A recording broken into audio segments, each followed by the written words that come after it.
Today we're going to learn how to do this tattoo transition. Hello and welcome back. This is going to be a very beginner friendly tutorial and just try and take the concepts that I'm teaching here to apply to anything. This isn't a tattoo transition per se, it is just masking. So if you learn about masking, you can learn how to do this, masking and keyframing. As always, we're going to go from start to finish, importing your clip. Today I'm actually using the clip from my Instagram that I'll post with this short tutorial. Exactly how I'm going to do it for that. So that's a good little insight for behind the scenes on that. Also, if you want this exact clip, the tattoo clip, to practice on so you can follow along step by step, consider joining my stand store, links in the bio. You then get access to a folder in there that has a lot of the videos that I use in these tutorials so you can follow them step by step. Anyway, let's get into it. So we've just jumped into After Effects here and I'll just scrub through. So this is the clip that I'm actually using for my Instagram. Now it's important to note that this clip here is in a composition that is 2160 by 3840, so it's 4K, but it's rotated. It doesn't really matter, you can use whatever you want. Now the clip that I'm bringing in, TAT Export, this is the one that you get downloaded. We're just going to drag that in. Now this clip is 3840 by 2160, so it's 16 by 9. Same resolution as this clip, but just rotated the other way. You can do it on a 1080p timeline, doesn't really matter, you just scale it.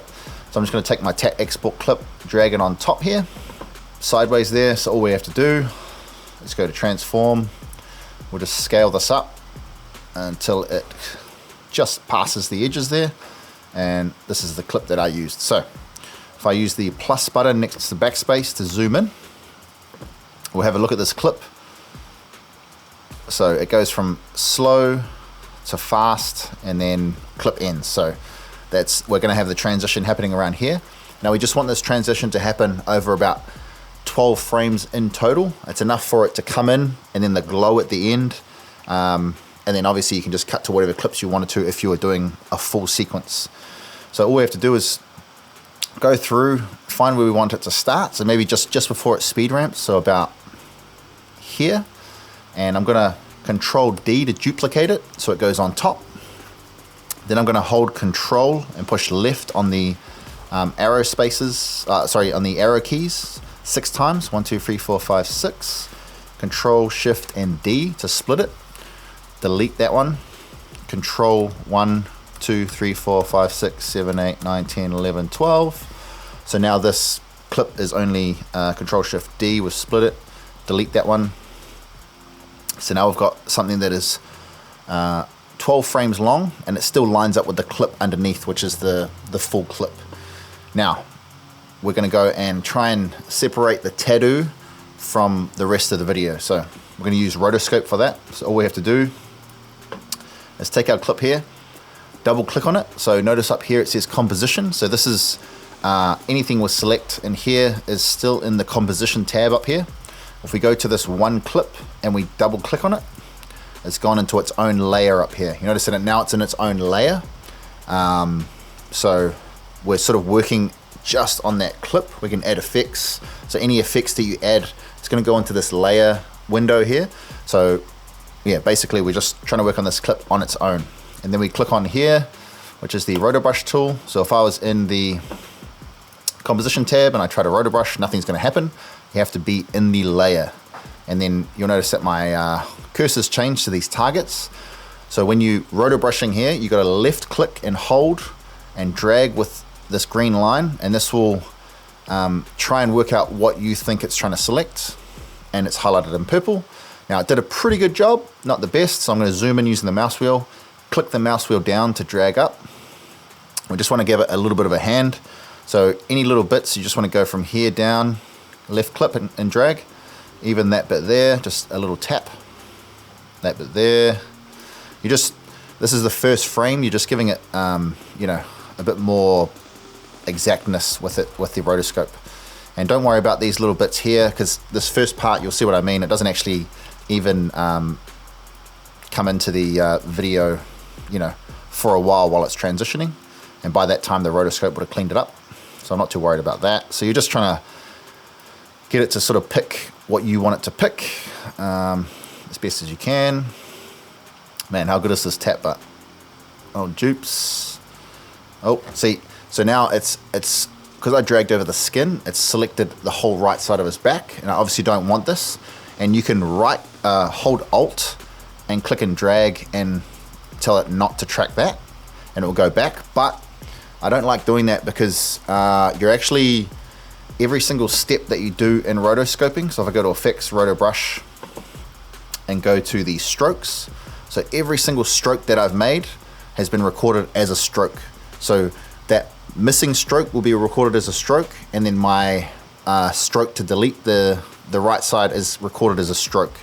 And I don't know, it gets a bit messy when you keep deleting and redoing, so I like to Control Z, undo, and then undo, so it deletes those two strokes.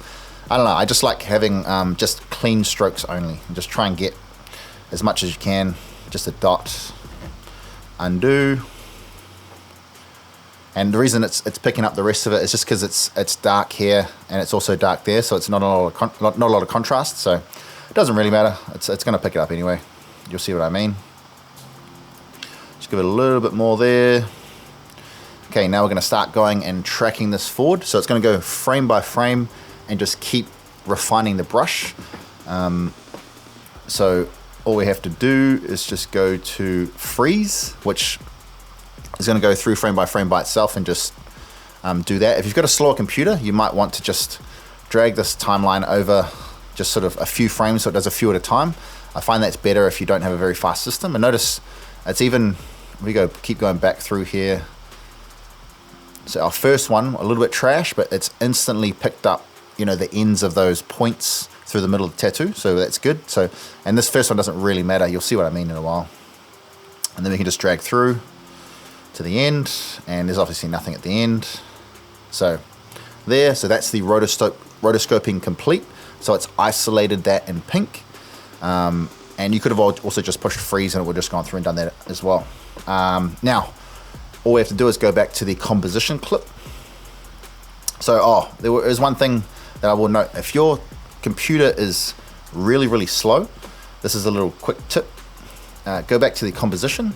So now you won't notice it now because the layer underneath is the full video unrotoscoped. So if I hide that on the left here, you'll see that it's just the tattoo coming through here. So just the tattoo is showing, so it's cut that out. So that's what rotoscoping does. It's just a mask.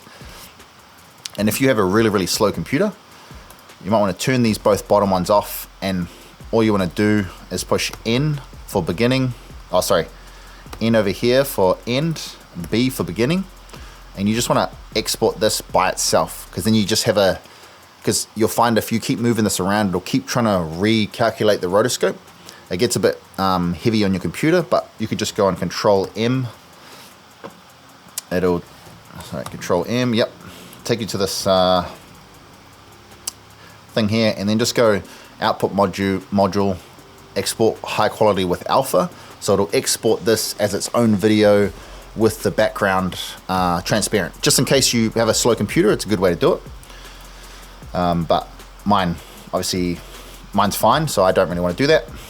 Now, our rotoscope is done, so we're going to take this top clip. We're going to move across 6 frames, go to the center of the 2, 6 there, and then we're going to take this one, Control Shift and D, so to split them, because it's going to be 2 different types of masks. This bottom clip also, I'm going to Control Shift D that and delete the left side, because I want the transition to carry on after this clip is finished. Then this one on the left, this is the wrong way around, so we need to invert this mask. So I'm going to take the tat export, go to Roto Brush, Refine Edge, and then invert the background. So instead of having the tat visible, it's going to have the outside visible and minus the tat. So this is what we want. And then this one over here, this one's fine. So I'll hide this just so you can visually see what's happening. So we've got tat, and then obviously, no tat, and then tat. So these are the 2 different types because we've inverted this one to reverse it, and this one stayed the same. So we need this one for the glow afterwards. So all we have to do is go here, because we know that this is the point we split it. And now we're going to do some keyframing. What's keyframing? It's just setting a certain value or effect at a certain point, which is this keyframe right here, which is at 15 frames. and then go to transform. Then we're going to set the scale position. So it's going to set the position at 179 at that point. Then we're going to go back to the start right here, and we're going to increase this until, just keep dragging this to the right until you can't see it anymore. So that's it there. And it's automatically going to set another keyframe there. Now if we play this back, it's going to be pretty dumb. The reason this is because we haven't ramped it properly. So we're going to use the graph editor. So it's linear. So it's going from 2653 to 100 over 6 frames, which is not what we want. So you just want to zoom in using the plus button next to backspace. Drag this up. Make sure you're grabbing just this handle, not the keyframe, so it snaps in place. Drag this down as well, and then push this one to the left. And then maybe push it a bit more. Push this one over. This is just so that it goes really fast and then slows down so you can actually see what's happening over 6 frames. If you didn't do that, it'll just be, it's too quick. You need to be able to see that over 6 frames. And then to make it look cool, we just have to tick this, which gives it motion blur. So if you go forward frame by frame, now it's got motion blur around the edges because it's got movement. Anything you give, any layer you give movement, like transform movement, you can add motion blur by pushing this button. This video behind, the video underneath of me talking, if I click the motion blur button, it doesn't give my hands movement. You have to move, it has to have transform movement to give it movement. So if we then hide that, play that back, and see there, this is what we get. And now we need to, so that's basically the transition done. Now we need to add the glow. So notice I'll turn this bottom layer back on. So we're going from bang to bang. And that's a little bit static when you think about that. It's just sort of random.